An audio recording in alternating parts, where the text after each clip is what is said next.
It's all mine. You're not in the will.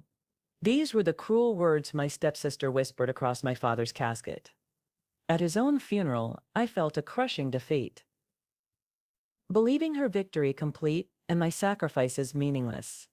But then, the lawyer turned to the final page of the will. What he read aloud not only transformed my future, but utterly shattered hers. And the look on her face was a reward worth every tear I had shed. If you've ever experienced family betrayal, this story will resonate deeply. Subscribe, like this video, and tell me in the comments where you're watching from.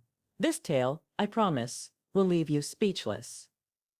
I grew up with a conviction that blood meant loyalty. My father, Frank, was the heart of our small Ohio town. A mechanic, a man who lived by the values of hard work, honesty, and responsibility. Mom passed when I was 15, and after years of loneliness, Dad remarried Linda. Linda came with a daughter, Stephanie, 10 years younger than me. Polished, always scheming, she'd show up to church in pearl earrings.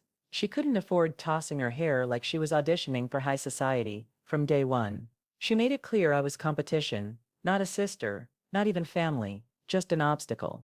When Dad's health failed, cancer, slow and cruel, I put my life on hold. Doctor visits, sleepless nights, bills stacked on the counter. I was there, Stephanie. She was posting beach photos from Florida, sipping martinis, claiming she was too busy. And yet at the funeral, she was front row sobbing like she'd been the one spoon-feeding him broth in the dark. That's when she whispered those words. Don't bother showing up at the reading. Dad left everything to me. You're nothing. Her smile, cold, sharp, like she just won a war. I didn't even know I was fighting. A week later, we sat in the lawyer's office. The room smelled like polished wood and old secrets. My stomach knotted so tight, I thought I'd be sick. The lawyer cleared his throat and started reading the house. Stephanie, the savings account. Stephanie, Dad's antique watches. Stephanie, every line was a punch to the gut. My throat burned. 15 years of sacrifice erased in ink. Stephanie leaned back, smirking, tapping her nails on the desk like a drumbeat of victory, and then silence. The lawyer flipped the page, the very last page. His voice slowed. And to my daughter, my blood, my constant, I leave my life insurance policy and full control of my business shares totaling $2.3 million. The room went dead quiet. Stephanie's nails stopped tapping. Her latte slipped in her hand, ice cubes clinking like the sound of her world cracking. 2.3. What she stammered. The lawyer repeated it deliberate. $2.13 million. Stephanie turned red, then pale. This isn't fair. He promised me everything, she shouted, voice shaking. The lawyer didn't flinch. These were his final wishes. Signed, notarized. I didn't gloat. I didn't need to. The silence between us was louder than any victory speech. That money wasn't just wealth. It was validation proof. Dad saw who was truly there when it mattered. Proof he knew the difference between crocodile tears and real loyalty. Stephanie stormed out swearing she'd contested. She never did.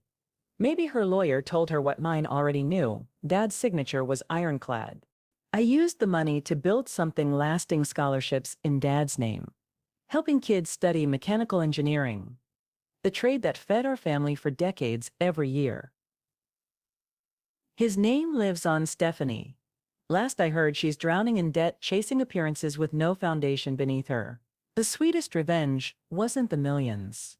It was that moment watching her realize all her scheming had led to nothing. That she'd spent years treating me like air only to end up empty-handed, and me. I walked out of that lawyer's office. Not just richer, but vindicated. Here's what I learned. People can lie, manipulate, even rewrite family history. But truth has a stubborn way of rising. My father left me more than just money. He entrusted me with his trust, his legacy, and his final word, you mattered. This makes me wonder, though, if he hadn't left me a penny, would I have been wrong to fight for what I felt was mine? Should families ever truly battle over inheritance? Or is it better to simply walk away? I'd love to hear your thoughts on this.